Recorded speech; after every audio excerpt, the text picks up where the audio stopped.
neighborhood, who are you going to call? Ghostbusters. If it's something weird and it don't look good, who are you going to call? Ghostbusters. Or failing that, the Sing When You're Winning gang. Hello and welcome to episode 9 of the Sing When You're Winning, a fantasy football league oddity podcast featuring distant cousins of podcast royalty and a very special guest this week who we will reveal very shortly. But waiting in line for the podcast throne once again this week are myself, Jamie. We've got Steve, Dan, Chris, and birthday boy Stu. Thank So, you. yeah, it's Stu's birthday this week, everybody. So a big happy birthday to Stu. Happy birthday, Stu. Happy birthday. Cheers, guys. Thank you. You doing anything exciting for your birthday, or have done Friday morning? Remember, it was your birthday yesterday. Yes. I've woke up this morning quite hungover. Wasn't the greatest. Fantastic. Obviously, being 21, got a lot of attention in town when I went into town. A lot of the younger women were wanting a piece of me last night, but I woke up this morning severe hangover and a bit of a dodgy belly and a leftover kebab on the side. Excellent. Yeah. I've now got my wife banging on the door going, "What are you on about? Who are these women?" But I mean, you're going to be in trouble. We'll move swiftly on. Right, we're going to introduce ourselves again, what our names of our teams, and this week, can everyone share any pre-match superstitions that you might have? So, if you go to the game, do you have any pre-match superstitions? Mine. I'm Jamie. My team name is Jamie's Giants, named after the cracking TV show. And my pre-match superstition when I go to Borough is I have to walk, this is really lame, but walk anti-clockwise around the stadium before I go in. And most of the time that means we don't lose, because I don't go every week, you see. And it does work. Stupid little things. When I haven't done that, we get hammered. We once got hammered 5-0. So you've got to do these weird things. Or do you? Anyone else? No. I'm Steve, and my team is called Boys. I always forget to say that because we always try to float to the top.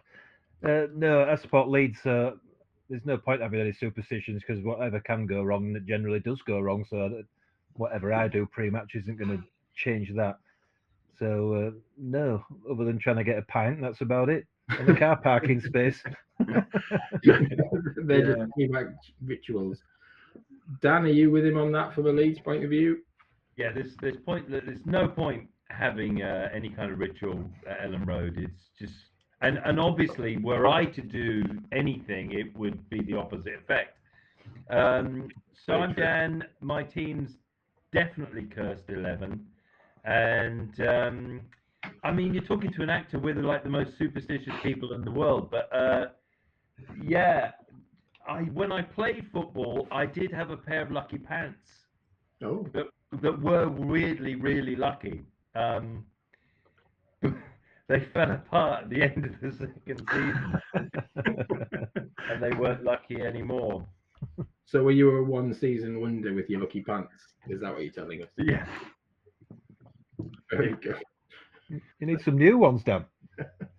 That was a very, very long time ago. I've replaced them quite a few times over. Good. Dan, just checking with everyone that he's got more than one pair of pants, just in case anyone. I do. Weirdly, I know it's odd, but I do. Yeah. It's good stuff. Chris, how about you? Yeah, I'm Chris. I've got a team called the Cynical Time Wasters, and now I'm a Liverpool fan. I don't have any pre-match superstitions at all. I don't have any superstitions at all, apart from a friend of mine, probably about 30 years ago, said it was really bad luck to open a packet of crisps the wrong way round if you open them upside down. I know it's mental. It's the only thing that I do, and it's just kind of, well, I don't want to find out what would happen if I didn't do it this way. Do you know what I mean? But it's superstition. I think we need to have an experiment with crisps. But I'm not going to risk it. I'm not going to risk it. Yeah, I mean, don't say Beetlejuice 3 times, don't say the M word, and don't open Paris crisps upside down. That seems to be the way it is. Stu, birthday boy, how about you? Yeah, I am Stu. I am the manager of the Sesk Pistols. I'm the opposite of Dan. My superstition when I was younger was I never used to wear underwear when playing football. And going forward, I don't own a pair of boxers either. I love socks. As I've got older and I'm getting bigger and balder, I think I need something to excite me. So I spend a lot of my money on nice socks, but I don't own a pair of I think you need to rephrase this, man. You don't don't wear have pants. any You pants- use socks. You use any socks pants whatsoever. instead. But it's not football. But I don't. And people often say to me, "Well, why don't you wear?" It stemmed from when I was playing football. So you don't wear pants at all? Never. Wow. Wow. Honestly, but I don't wear the same. So just to clarify here, I don't wear the same jeans and the trousers like over and over again because I'd be like wearing the same pants again. So, but I just don't wear pants at all because I don't own pants. Never have for about at least 20 years. At least. I'm assuming that when you were playing football, it wasn't during the period where everyone's shorts were really short. No, it was often cold, Dan. Let's put it that way. It was often cold when I played, but I don't. Yeah, and I get that reaction wherever I go. But I'm just honest. I don't wear underwear. I mean, I have so many questions, but we ain't talking about fantasy football. But all I'll leave it with you is you don't tame the beast. Just let it run. Well, what about the beast's friends? They'll be swinging all over the place when you're playing football. Yeah. But I don't own. I just don't own a pair. Just do not. I just can't. If anyone's buying Stu a present for his birthday this week, get him some grunts. Get Carl to do something when you're winning pants or something. Yes, absolutely. That's what we do. But I don't wear the same trousers the following day. I always change. So there is a little bit of hygiene. Well, there's a lot of hygiene there. Yeah, I hope so. Anyway, on that bombshell, we've got a special guest who's going to come in there and lighten the conversation a little bit now. He's described as a sensational live performer, Yorkshireman, marathon runner, and former double award-winning Time Out Comedian of the Year.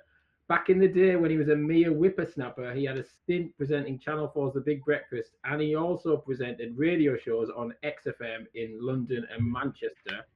But let's give a warm Sing When You're Winning podcast welcome to Paul Tonkinson. Thank you. It's a pleasure to be here, but the experience of doing it is now radically changed by Stu's confession about being pantless. I think we're all in shock. Is it not? Yeah. I mean, a guy who never wears pants. I mean, as a warrior, I tend to go the other way. I tend to wear one pair of pants for ages. Especially in winter, you get used to the same pair, don't you? And then you wear them in bed, and you wake up and think, I can't be asked to change, and then. Turn them round. Not as hygienic, but comforting. Comfy. Yeah, comfy.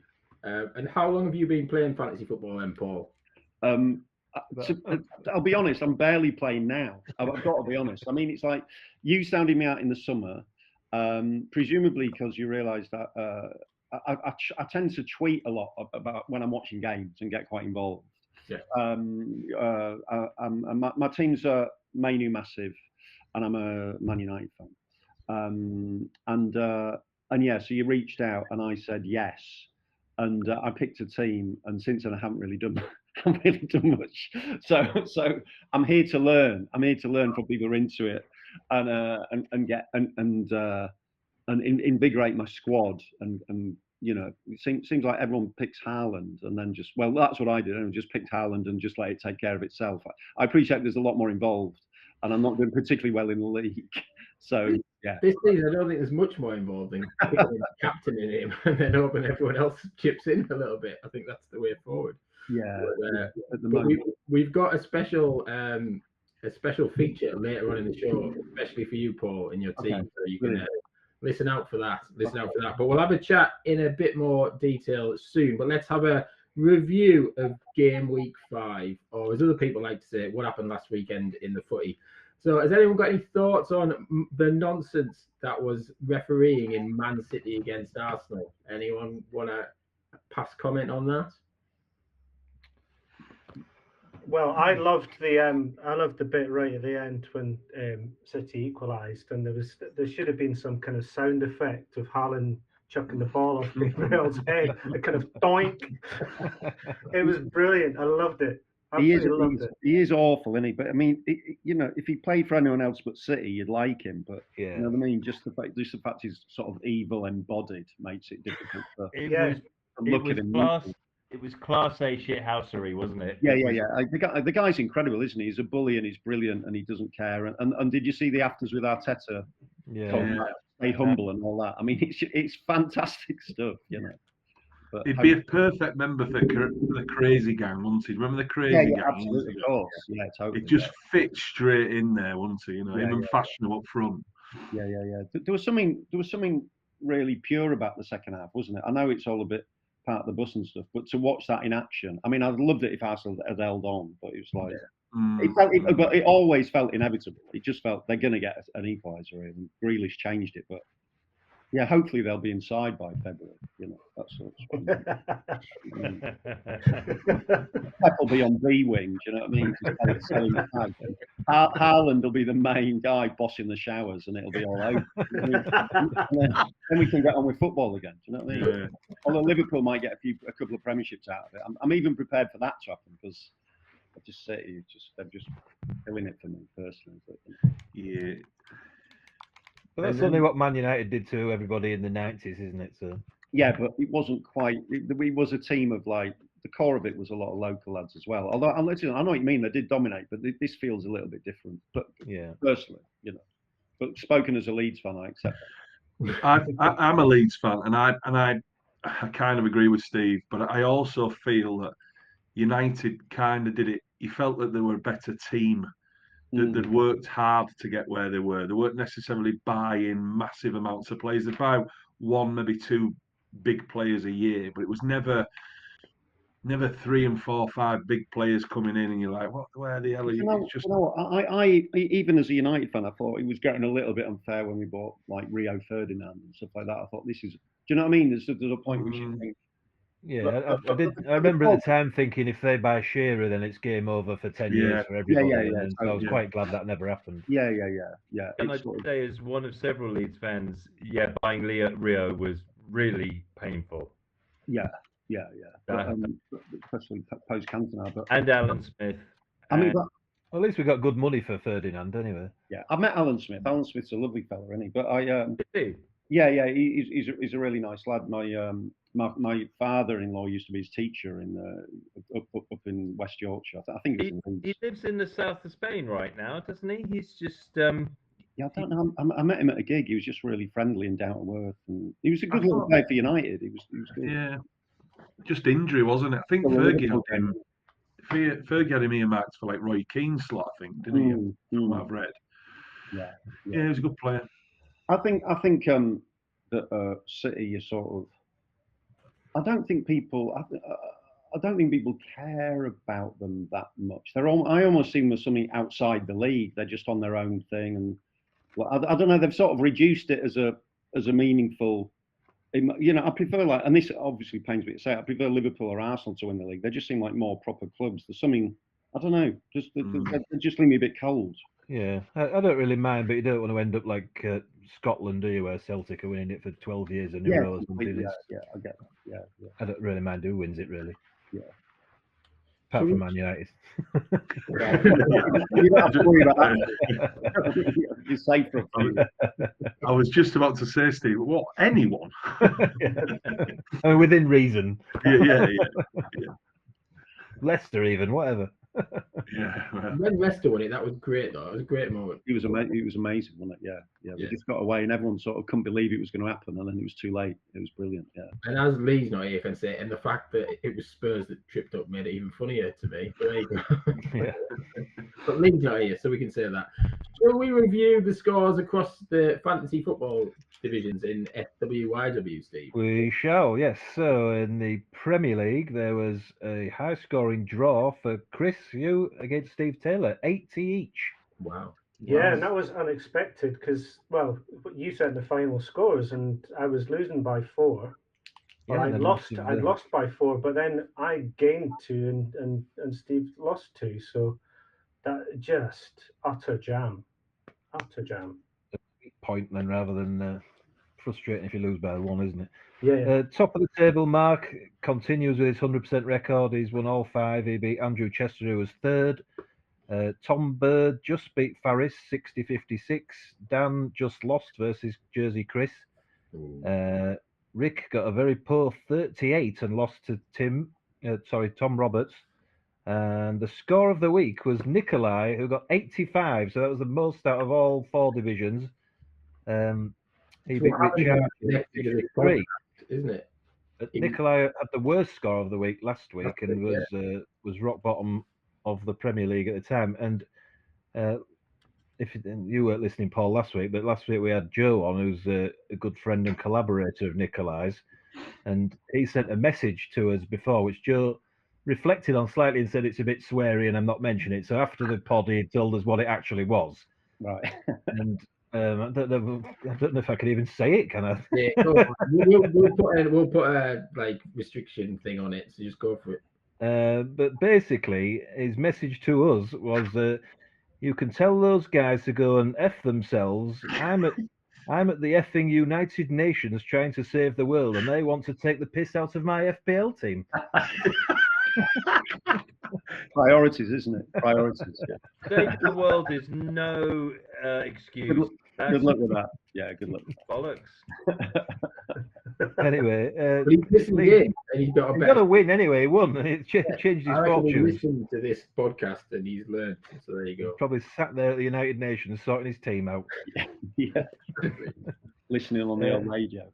So league-wise, Mark Summerton's top with 15, Tom Bird 12, Neil Martin's 12, and Chris has got 12. And at the bottom, the relegation zone is Rick Witter with 3, Faris Badwan with 3 points, and unfortunately, rock bottom is you, Dan, with 3 points as well. Yep. I'm Not back wrong with that, Dan. once again. We'll move swiftly. Now, I'd also be slightly concerned that now apparently you're seeing people in the street, Dan.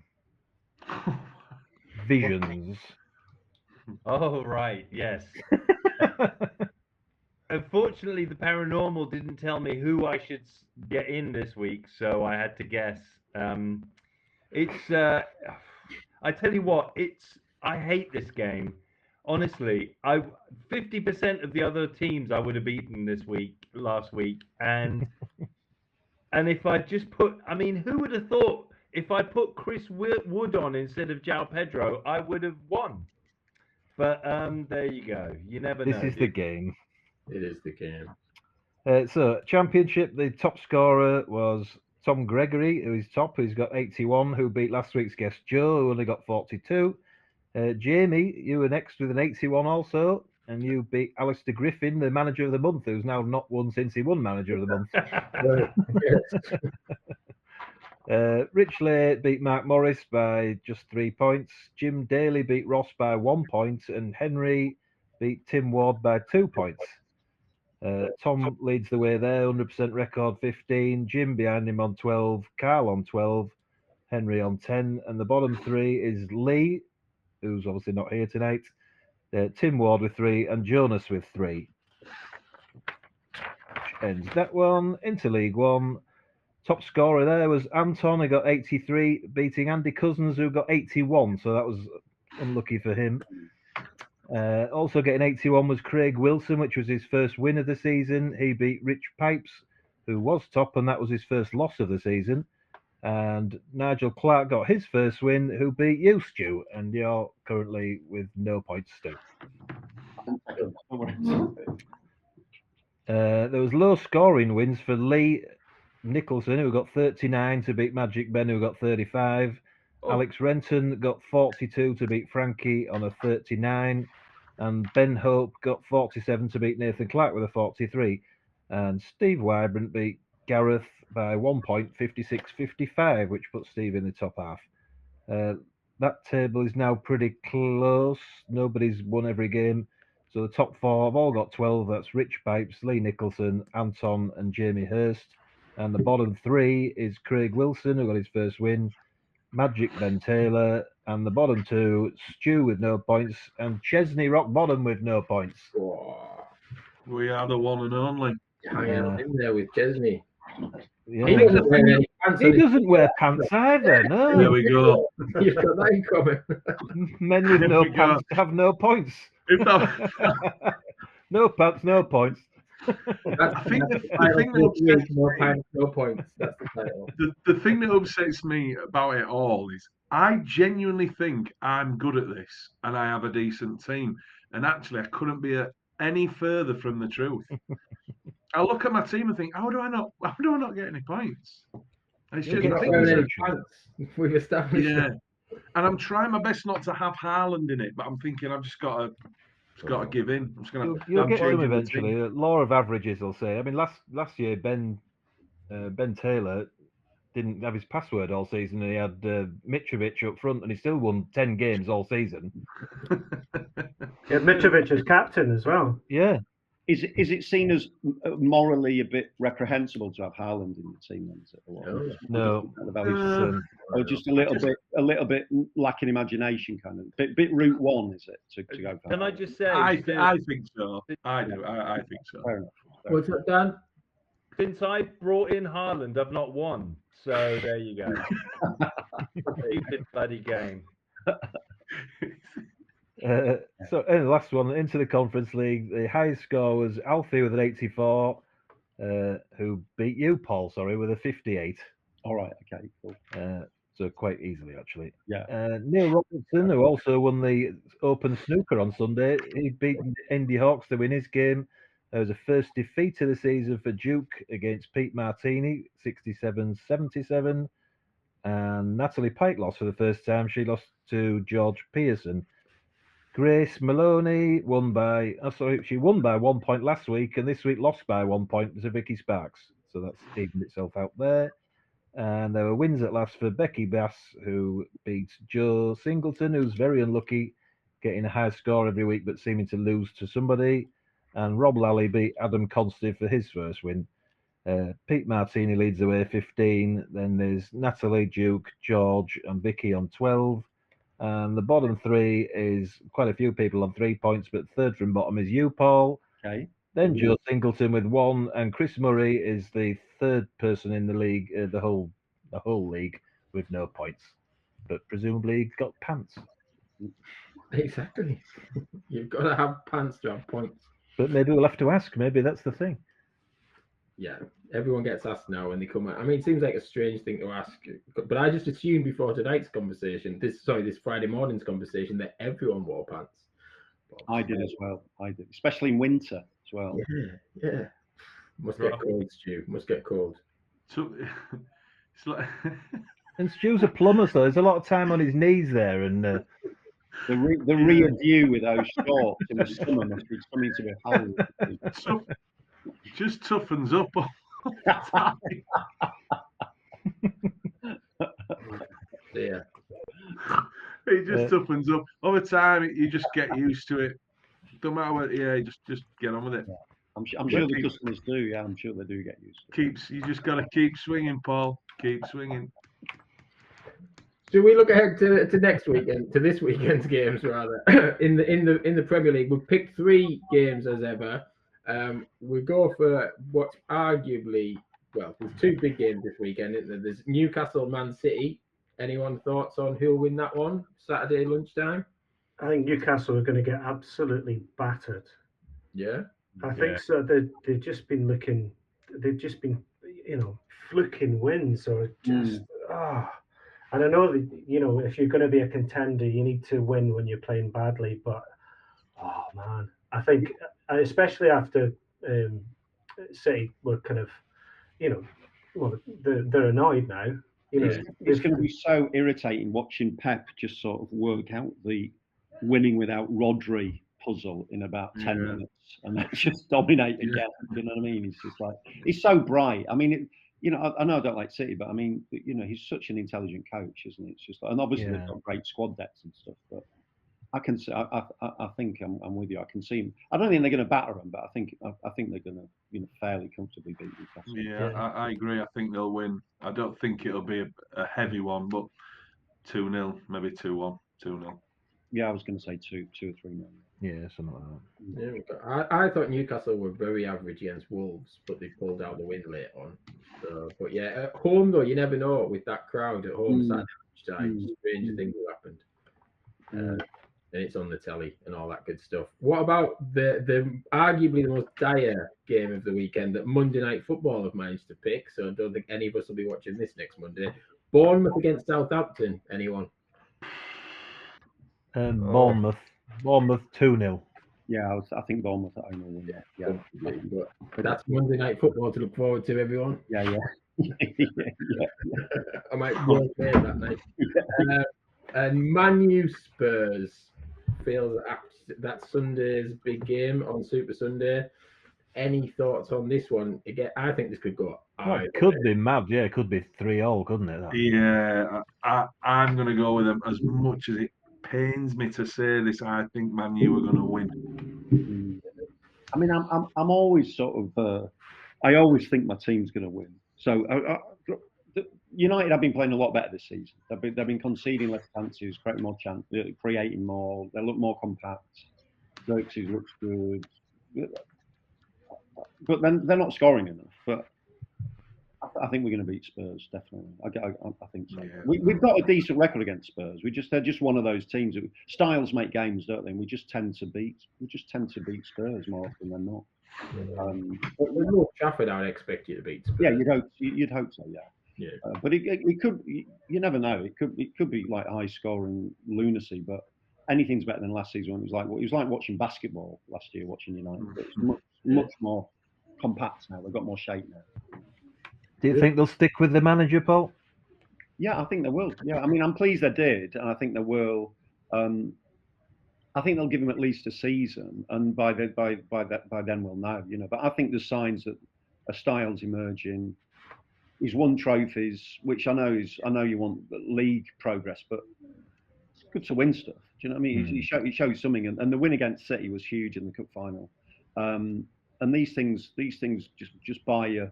They give you a bit of credit with the fans, and so I want him to work with them. Yeah, certainly. Yeah, I think they will stay with him. Well, yeah, but I think most of us, if not all of us, think Man U will do Spurs. If Lee was here, he was a Spurs fan, he'd probably agree. To be fair, classic Spurs. Classic Spurs. Yeah, exactly. How Spursy. Yeah. So well, Paul, we're gonna have a bit more of a chat with you now. I was gonna say why Man U. So, any reason why you went with Man U? It's more. I mean, it's always like I lived in Scarborough as a kid, and a few people supported Leeds. Actually, my wife supports Leeds. She's from Wakefield, West Yorkshire, and it was like but it was like sort of 1977. It felt like you either went Liverpool or United, and I just went United. And at the time, that was sort of the maverick choice. And as United went through the 80s, not particularly winning much, it was sort of socially acceptable to support United. And then when they ruined the classic cliche, ruined everyone's childhoods in the 90s, it became just the worst thing on earth to support United. But I've always supported them. That's it.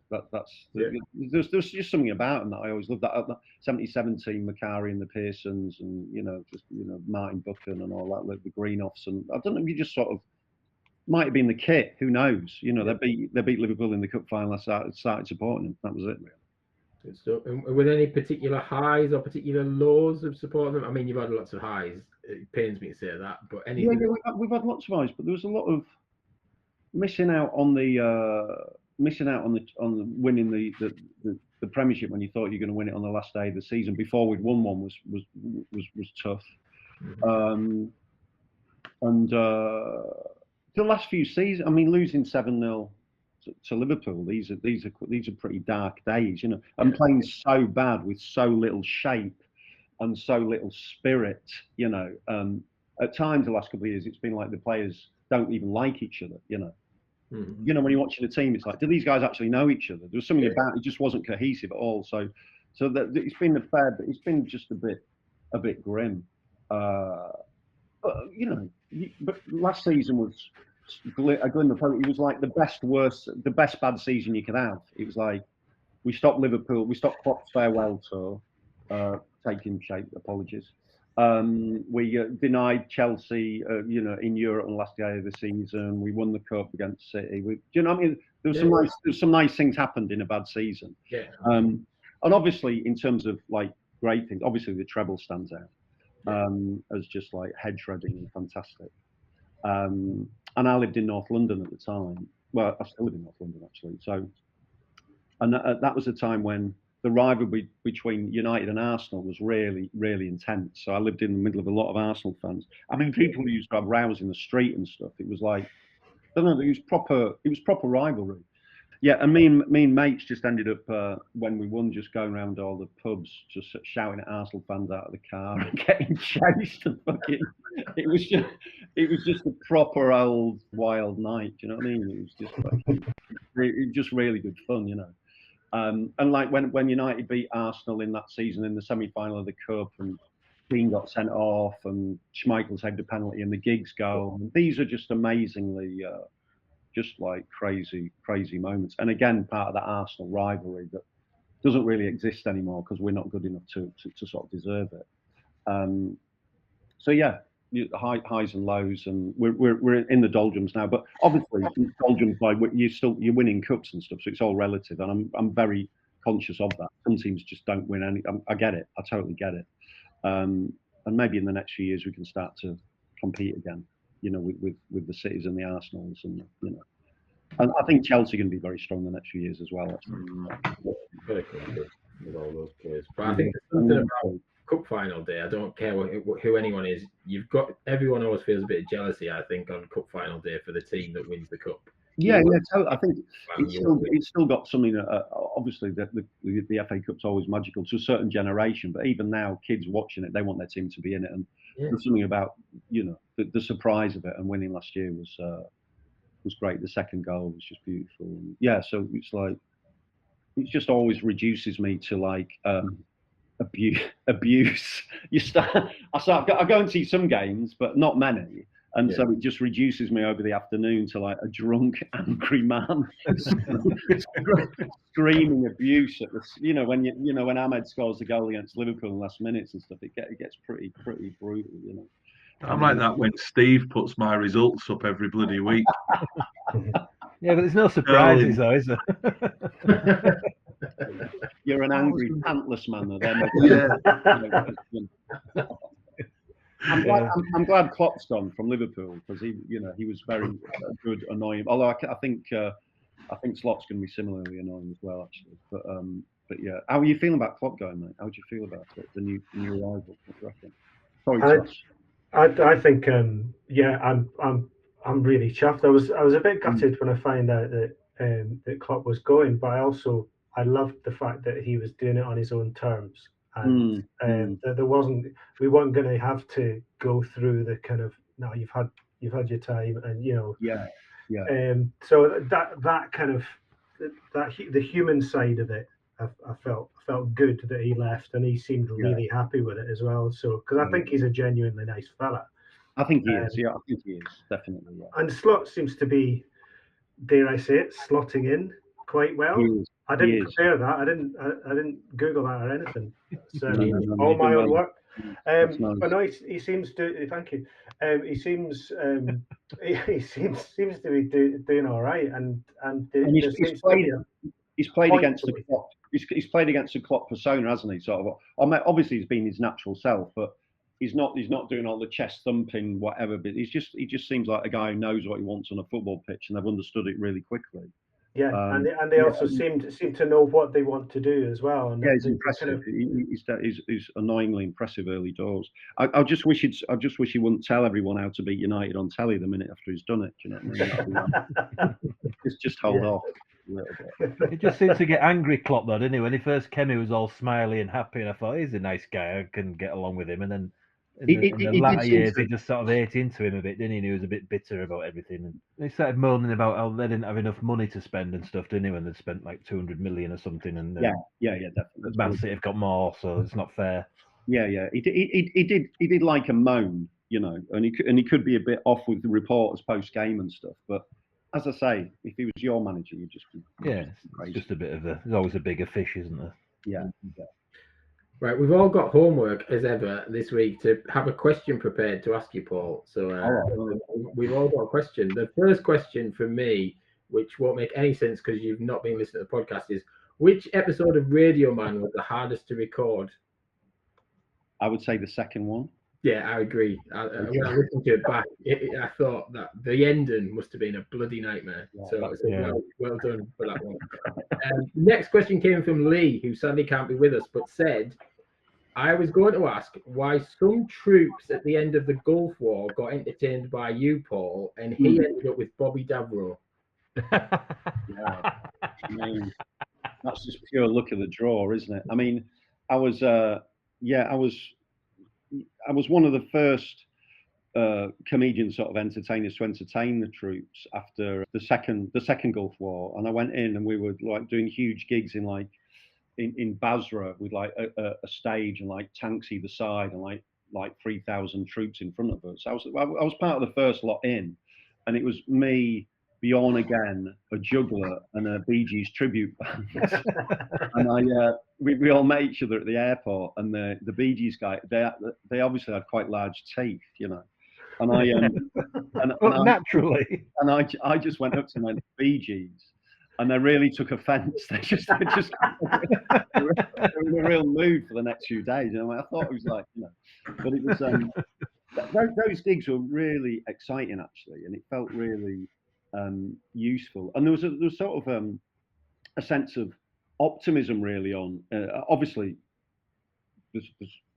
we shouldn't have been there, but above and beyond that, there was a stage early on in the conflict where you thought maybe this will work out, and maybe there's some sort of sense to it all, and you know, time told a different story. But that it was quite giddy experiences, and you got to meet some really interesting characters.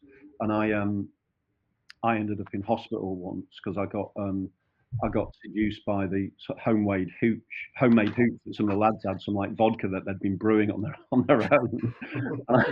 I got sort of merrily twatted, fell back, hit my head, and then sort of like just fell forward on the ground and smashed my head. Ended up in hospital, you know, just a real leech on resources, you know, next to blokes who'd like come under enemy fire. Like, what you in for? I just got twatted after the show. I went around Afghanistan, and again at a time where you could walk around Kabul and it wasn't too dangerous and stuff. And I met some really interesting people. It was I felt very lucky to be able to do that, I must say. Yeah, great stuff. And to meet Bjorn again as well. That was good. Yeah. Could you tell me who they were just by looking at their teeth? It wasn't so much their teeth, but I could tell by their hair and their general demeanour. Yeah. Great stuff.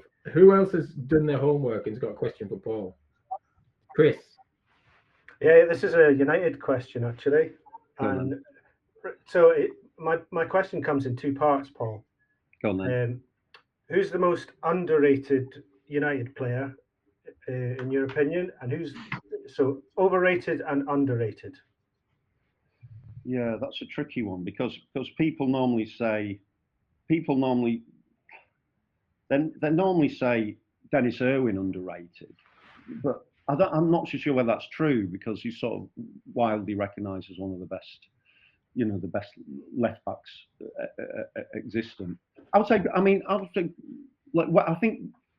think Wes Brown was really underrated. I mean, he was a guy who didn't play that much, but when he did, he always delivered. He was just really comfortable on the ball, really super solid, and just part of a great United team that was quite fluid at the time. And to plays like Wes Brown, Park Seo-Young, and all that, you know, he was like, we've had a United. When you follow a team like United, the players become better by playing part.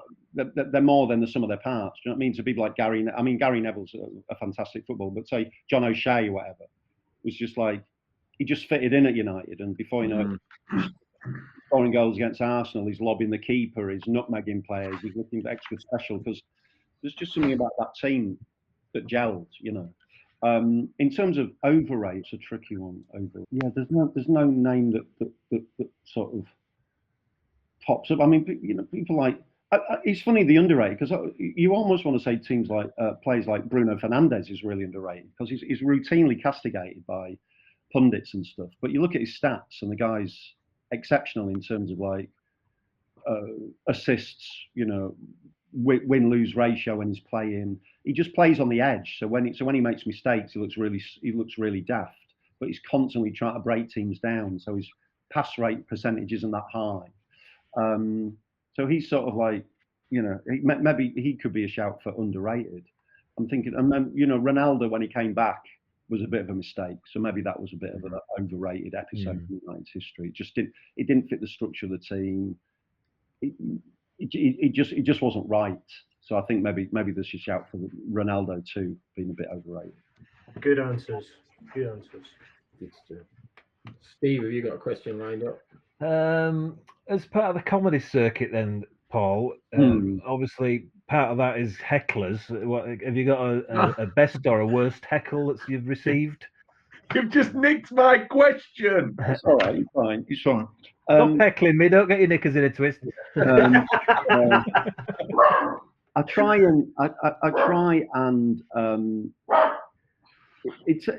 don't get you don't get heckled that much the longer you do it. But I mean, obviously, I've been heckled a lot and fairly recently. I mean, this is like a few weeks ago. I was on doing a gig in a venue called the Beer Keller in Manchester, and I was like doing an early show, 6 p.m. because I was playing somewhere else later, so I'd agreed to do it, and I was on first as a result. And about 10 minutes in, someone inquired when the comedy was starting. That's quite very. It's rare to get that, but it's still smart. I had another gig. This is when I was just starting in Manchester years ago when I was a kid. I was on it was like a really badly run gig, a disco. It was like a disco in South Manchester, and everyone was just dancing away, and the comedy was going to be on the dance floor. And after about 20 minutes, they said, "Oh, if we can just clear the dance floor now, we're going to have some comedy." You can imagine how that went down, just that in Manchester at the time. You know, everyone like, "Ooh," and then suddenly I go on. Getting abuse. Some guy came on, you know, suggested that we should have a fight sort of immediately. The bouncers come in, you've got to get escorted out. I mean, it can get, you know, it can get pretty tasty.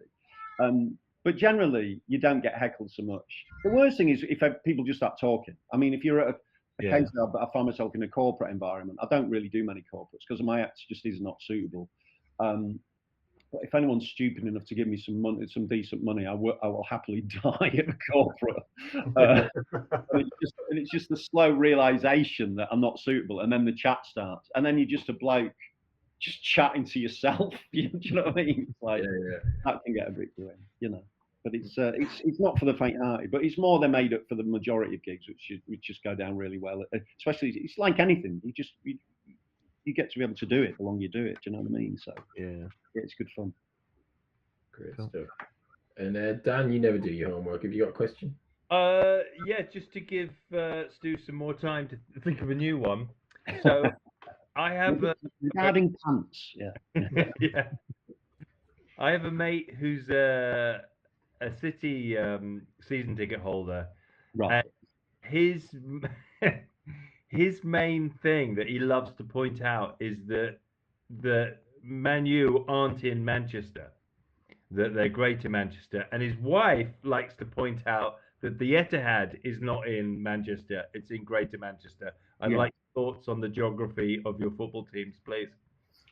Well, I mean, obviously there's a powerful argument. You said they're both in Greater Manchester, but in terms of like fan base, I would say United are historically and consistently better supported within and outside of Manchester. I mean, the empty spaces at City tell its own story. I mean, there's fans there tonight from who are coming to see United tomorrow from FC20 who are sat in at the City Ground because there's so many empty spaces. So I think in terms of that, I think United tend to.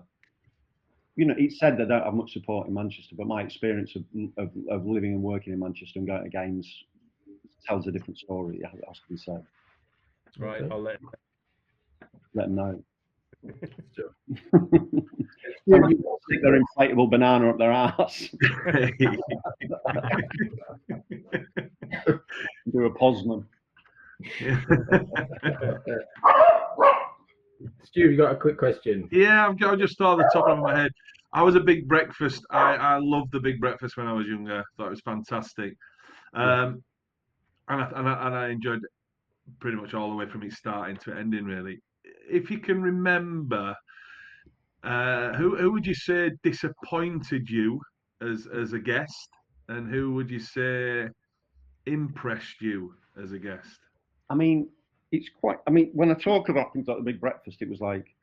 It was simultaneously the peak and the most disappointing era of my career because I only lasted 57 shows. I was like the George Lazenby of like. I made it such a big thing in my mind getting this job. Do you know what I mean? I've done all the like show busy visualizing getting the job, blah blah, and it was just I just hit it at a time. Just immediately after Johnny Vaughan had left and Denise Van Outen, and they'd been fantastic, and I'd absolutely loved it. And then I got the gig, and they wanted to change the style of the show, and suddenly there was like 5 or 6 presenters, and everything was off auto cue, and it used to be just really freewheeling and stuff. So it was a bit of a nightmare, to be honest. And then just as I worked it out, they got rid of me. So in terms of like good guests, I remember having a really good time with Pamela Anderson. That was good fun. I did an arm wrestle. I arm wrestled Pamela Anderson, and she was a good laugh. But I insisted on winning because my manager was always like, "Don't let people beat you." But obviously, showbiz. You should. If I had my time again, I'd let Pamela Anderson beat me in an arm wrestle. Should we leave it at that? And also, another mistake I made was we were playing football against a blind team, and I was in a penalty shootout against this lad, bless him. He was like at least half blind. Never lose.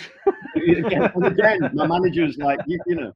So there I was, like really concentrating on drilling it into the low left-hand corner of the keeper, you know, wheeling away in triumph. And looking back, maybe I could have just gone easy on the blind player. You live and learn in life, don't you? You live and learn. But overall, it was an incredible, short-lived experience.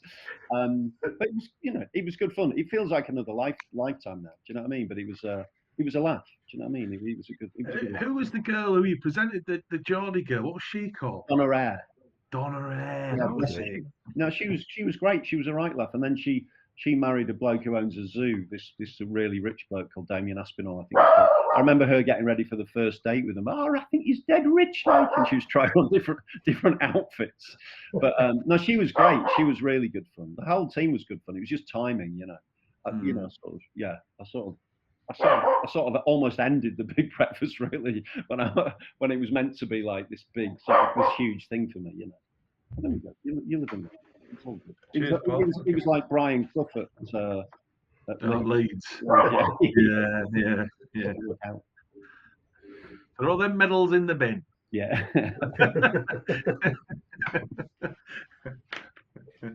Seeing as how you like to win stuff, do you want to try your look at the Sing When You Win in Superfan competition? Yeah. Each week, and Dan, turn my mic off.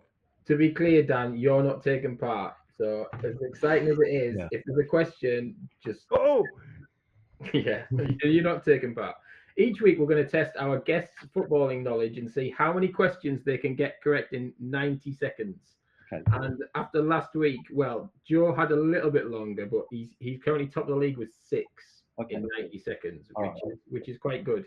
So, Steve, you're going to be our official timer once again.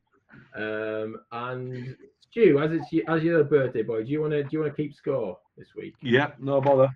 And when we get to the end of the 90 seconds, Steve is going to shout pants.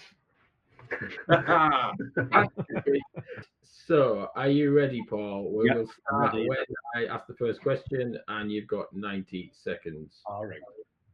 So,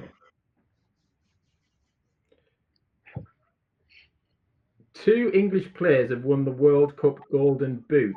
Point for each. Who are they? Gary Lineker, Yeah. Bobby Charlton.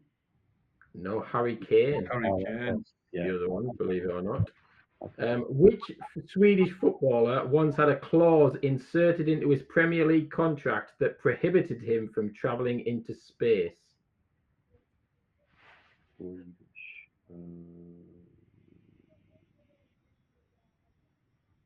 know.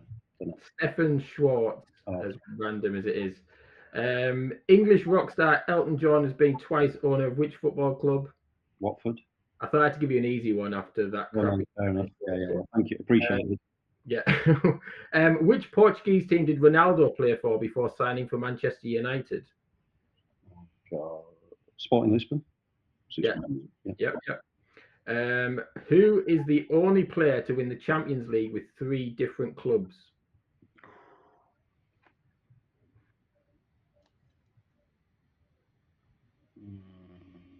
It's one of those you're going to know when you tell us, isn't it? No, I don't know. Sorry. Clarence Seedorf. I knew that one. Bit of a tricky one. True or false? David Beckham took ballet lessons during his time at Man U in order to improve his agility. Pants. False. All right. It is false. You are correct. So how many did Paul get right? Paul got 3 questions right. 3 correct. There was a stinker in there. I apologise. Yeah. No, it's all right. Fair enough. It was a bit of but that's why I give you the Watford one. No, that's fair enough. Let's balance that out a bit. But yeah, you are joint bottom with Alistair on 3. Can I say? Did I not get? I'm going to push back on that. Watford. Yeah, you get 4. I thought you got more than 3. Watford, Sporting Lisbon, Lineker. Lineker, and the last one started to finish. Yeah, it was 4. Yeah, you're wrong. Yeah. Oh, we're counting the last one, are we? Yeah, we do. Yeah. Right, Stu's binned off keeping score. No, it's fair. I mean, it's one of those. I mean, I don't know whether it's a real change of what started to finish. No, it's built into you. You can't lose. You can't lose. Challenge this kind of stuff.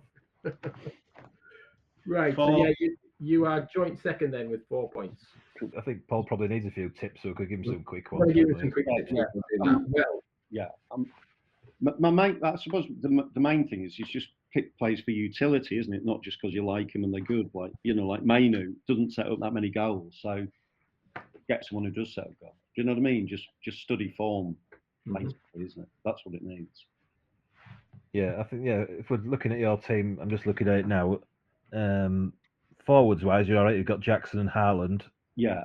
And you've got Conser on the bench who came in for you anyway. He did well anyway, so you're all right there. And you've got 2 Man City defenders, so you should be okay there. Whether you'll get so many clean sheets. If I was looking at your team, I'd probably be looking at getting rid of McGinn and Mainu because you've got Anthony Gordon there anyway. But really, you want midfielders that are going to score goals and get assists. Yes. Yeah. What's the team as it stands then? What's Paul's team? He's got Onana in goal, which is quite good. Man U keep quite a few clean sheets, don't they? Yes. Saliba, again, good one. Walker and Akanji.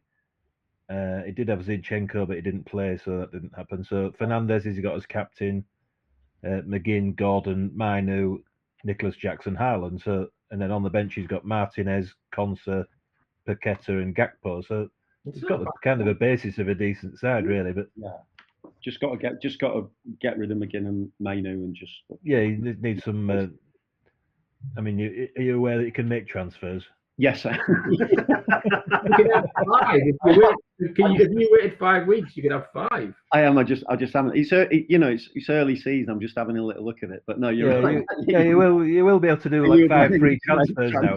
No, but you'd be surprised because there's people who've played it for years and then they sort of realise, oh, can I make transfers? And they think when we're talking transfers, they mean bringing somebody off the bench and putting them in when actually you can just clear the whole lot out if you want.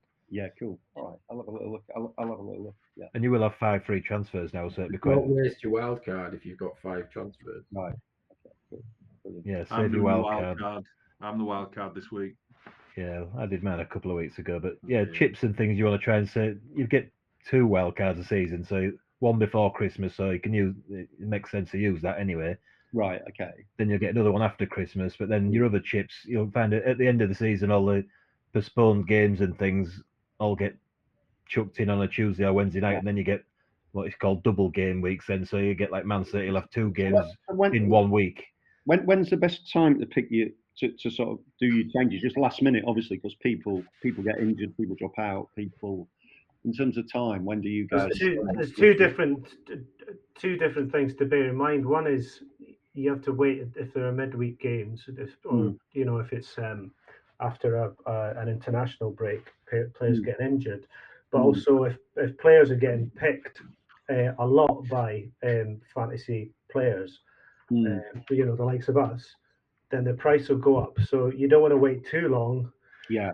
Okay. In case you can't afford them. So you kind of caught between the two, basically. But yeah, you're probably better waiting if you think there might be a risk of getting an injury to a player you want to bring in. I think at the weekend there was a bit of a flood for Diaz and Smith Rowe, and I think they went up like 200,000 or something in a couple of days. So, but then you have that risk, obviously, if anyone gets injured. Yeah. So some people do it Friday night or Saturday morning. Others you just make a move early if you want to get rid of somebody. Right. Okay. Good. It's fluid. All right. Okay. That's good tips. Cool. Yeah. So that's a new feature that Steve's calling "Save Our Season," where we'll give managers who come on. It's a bit early. It's not like your season's done. Yeah. But, we can get you on track. Yeah. Yeah. Don't lose faith, because a lot of people have struggled early on, and then you'll find your flow and win a few, and then it all changes around. Yeah. It's about just giving it a bit more time and sort of focus time, because I'm just like, everyone's busy and so it's just like just chiseling out a bit of time on a Saturday morning to sort it. Do you know what I mean? Just sort it out and just see what's happening. Be really easy. Yeah. Watch match of the day and think I quite fancy that player. I'll stick him in the team. Yeah, totally. Just keep an eye on form, innit? How much is that guy? Yeah. I mean, it's like I spend an awful lot of time watching football, so this it's no biggie. Do you know what I mean? It's no, In terms of value, Paul, what would you have put on the blind keeper's head? Mate, he was the look on his face was invaluable. Should we leave it at that? As I wheeled off in triumph to the bemused spectators, thinking, who is this? It made me think of that. Have you seen the footage of Michael Owen practicing his volleys against the 9-year-old? Absolutely. That's you there. Yeah, dominating a schoolboy. Yeah, no quarters given. Yeah. When you were saying earlier your wife was from Wakefield, Paul, weren't you? Yeah. I was in Wakefield today, and it's a very strange place, and I've been there a few times recently. And I was there, and I was in the street, and this guy, a bit of a wild-haired guy, and I don't know whether he was a bit of a down and out, just sort of walked up to me and said, "Wild horses would approve." No, blind men on wild horses would approve. So I just kind of looked at him and thought, I don't really know what you're on about. And then he walked off, and then there was another guy queuing, waiting to talk to me as well. And he had a carrier bag, and he went, "Would you like some white gloss?" I was like, "No, I'm all right, mate." And he's like, "I've not nicked it or anything, and it's not open." Classic weight. Let's move swiftly on, shall we? So a very quick update on Bletchley Scott, who we sponsor. They were postponed this weekend. The game was off, bad weather. So we roll on to next Saturday. Come on, Bletchley, as ever. And we're going to finish things off with a quick game of Shooting Stars. Paul, do you remember back in, Match Magazine, Shoot Magazine used to have the player profiles? Yeah. So we're going back to a time when Brian McClare was at Celtic between 1983 and 1987, and just some random statements from Brian McClare. So, if Brian McClare was invisible for a day, what would he do? God knows. Who knows? Who came up with these questions at match? Somebody was like, I've got a great question for McClare. He's quite an outlet. There's a theme to Brian McClare's answers. So I'll give you the first one, and then there's a theme. He would raid the nearest record shop, is what he would do. Okay, cool. What would you do if someone gave you £50,000 today? What would he do? He'd buy all the records he'd nicked. He'd buy 4,000 compact disc albums. Is what He'd he would probably do. need that to cut the beard that he's grown recently. Have you seen him? Yeah, he's a real maverick now. Yeah. What did he want for his birthday back in the mid 80s? Guitar. CD player. A portable compact disc player, exactly. Yeah. Exactly what there was a bit of a theme when they were talking to him. So has he ever been mistaken for someone else?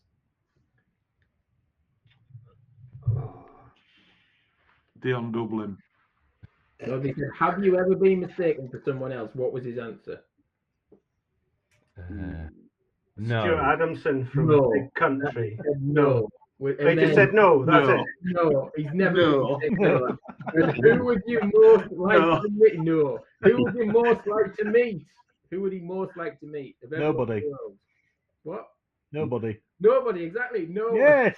Private guy loves music and just likes to Great say no. answers. Great And answers. the best He's question- like that guy we had the other week, the Derek Lilly or what was it?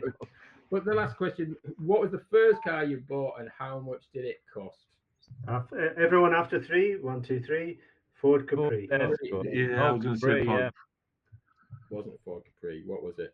Volkswagen Polo. There's been a lot of Datsun answers, hasn't there? Like I've seen a few Datsun. Datsun answers from the age, but no, his was a Morris Marina, and he paid £400 for it. So there you go. That's a bit of insight into the world of Brian McClare back in the 80s for anyone who And cares.